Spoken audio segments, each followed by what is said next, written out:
Thank y'all very much for allowing us that got here late to speak to y'all. My name is Christopher Perricone from Palo Pinto County is where my case was being held at the 29th.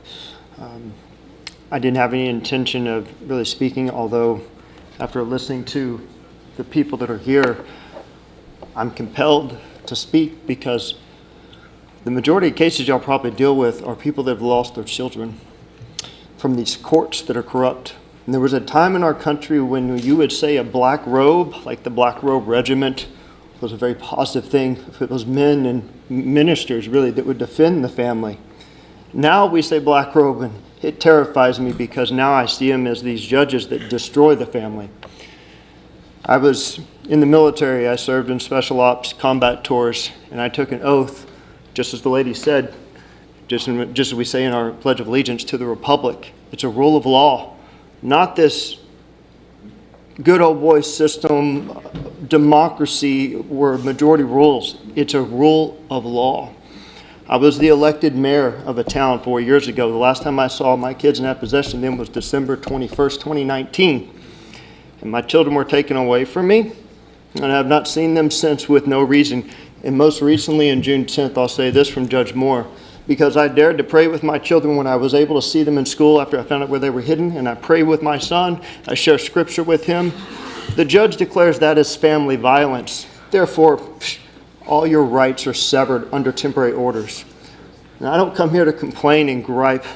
I want to stand with everybody that's standing before y'all to implore y'all to do your job, but I want to offer a suggestion, a solution possibly. Underneath the Texas Family Code 105.001 chart or echo, it says that no interlocutory orders can be appealed. The majority, and I have not looked into how many cases y'all have had, but I believe that probably the majority of cases y'all deal with are stemming from temporary orders that people like myself have no avenue for remedy. I've gone through the appellate court. The appellate court says, oh, you can't do anything, even though I have gross violations, to include aggravated kidnapping and extortion. The appeal does not work because it's a temporary order. So the only other avenue is a writ of mandamus. How many people are going to spend the time to go through a writ of mandamus on temporary orders? And these temporary orders, we're not talking just temporary for a week, 2 weeks. These stem out for years where children are taken away. A fundamental right that we all have as Americans. Same reason I fought to defend our country. I would suggest if y'all can change just 105.001 echo, it would have tremendous impact so that we have an avenue to appeal this. As an indigent, we can't even do a writ of mandamus because we can't pay for the records. So it is repugnant to the Constitution, as Mayberry Madison would say. And I'll close with this. A friend used to always quote it all the time, says that all that's necessary for evil to flourish, and y'all know the rest of it, is for good men to do nothing.